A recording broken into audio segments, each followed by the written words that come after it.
കണ്ടാലും കണ്ടാലും കൊതിതീരാത്ത ഒരു മണ്ണുണ്ടെങ്കിൽ അത് മദീനയല്ലേ?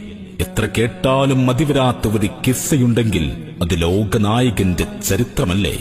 എത്ര പാടിയാലും പല്ലവി തീരാത്ത ഒരു കവിതയുണ്ടെങ്കിൽ അതിന്റെ മുത്തിന്റെ മദ്ഹല്ലേ? കെട്ടഴിച്ചുവിട്ട ഒരു പട്ടമായി മദീനയിലെ പച്ചക്കുബ്ബയ്ക്ക് മുകളിൽ വലയം വെക്കാൻ കഴിഞ്ഞെങ്കിൽ എത്ര നന്നായിരുന്നു. ആ ഖബർ ഷരീഫിനരികിൽ ചിറകും പൂട്ടിക്കുറുകുന്ന ഒരു മാടപ്രാവായി മാറാൻ കൊതിക്കാത്തവരാരുണ്ട്? ലോകത്തിന്റെ നായകനെ സദാ കണ്ടുകൊണ്ടിരിക്കുന്ന ബാബുസലാം, നീ എത്ര ഭാഗ്യവാൻ!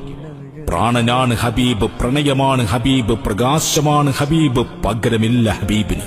അങ്ങ് റഹ്മത്താണ്, നിഅ്മത്താണ്, ഖുദ്റത്താണ്, ജന്നത്താണ്, അമാനത്താണ് യാ റസൂലല്ലാഹ് സ്വല്ലല്ലാഹു അലൈഹി വസല്ലം.